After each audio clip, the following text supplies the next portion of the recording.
know who you are. We know who you are. You can leave freely, but we will find you. He's going to be traumatized because you put that mask on him and you don't let him breathe freely. You're traumatized. Parents across Virginia started to recognize that they really did need to have a important, decisive role in their children's education. A teacher shortage in virtually every region of the country.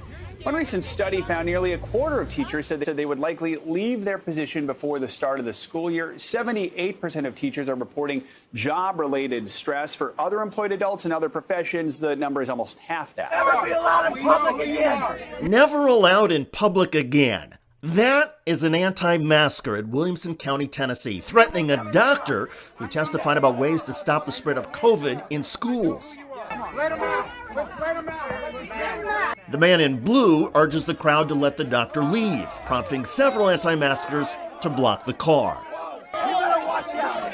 You better watch out. You better watch out. Start taking a look at what are good standards in your state, like Governor DeSantis did in Florida. How does China do it? How do these other nations do it? And, you know, when these scores show that we've been declining.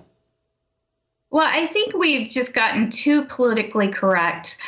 We see across the nation that school districts are eliminating our advanced placement and our gifted programs because there's not enough diversity in those classes. A common phrase that we often hear is the idea that teachers are overworked and underpaid. Well, add in a pandemic where they're now having to virtually learn, and add in the pandemic and the reopening of schools where some teachers are fundraising to get basic supplies like wipes for classrooms or masks that they have to put on. It just adds in a whole bunch of factors. The shortage of teachers in the U.S. was already a growing problem before the COVID-19 pandemic, particularly in high-poverty schools. According to a report from the Economic Policy Institute from back in 2019, low pay, a challenging school environment, weak professional development support contribute to a teacher shortage that is growing and getting worse. I'm Caroline Johnson. Thanks for watching. And for myself as a special education teacher, if we can't recruit quality special education teachers, that means my caseload go up.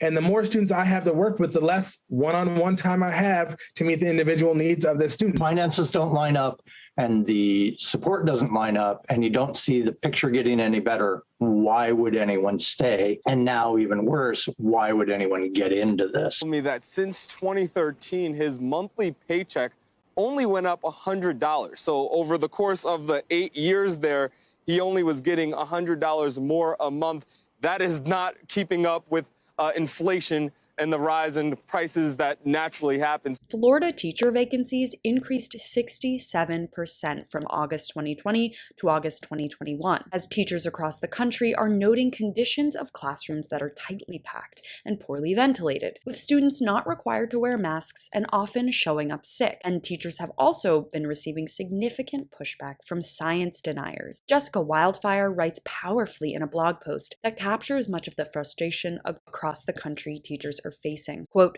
"My state allows my anti-masking, anti-vaxxing students to bring guns to class. I'm supposed to evaluate these students and give them grades they might not like. I'll never feel safe in a classroom, not anymore." It's not only the health and safety concerns, there's also the war being waged over the content of learning material. Notably regarding the history of people of color in America, over 20 states recently introduced legislation that limits or outright bans educators in public schools from teaching the history of race and racism and its modern implications. Educators say these laws are curtailing overdue open discussions about racism and policing that were sparked by the mass Black Lives Matter protests over the past year. Quote, "In this last year, I have watched teachers go from heroes at the beginning of the COVID pandemic when we had to shift everything with zero instruction or support to online learning, to constantly being harassed and guilt-tripped over not wanting to expose ourselves to the risk of disease in the classroom." This is an email from Jennifer, who writes anonymously to Teen Vogue. "And the people whose kids you teach say they don't care if you die and that you're replaceable. This is no way to treat some of the most important members of our society, and I sincerely hope the demands for better wages and support are met, and met quickly, as we don't have much time to lose."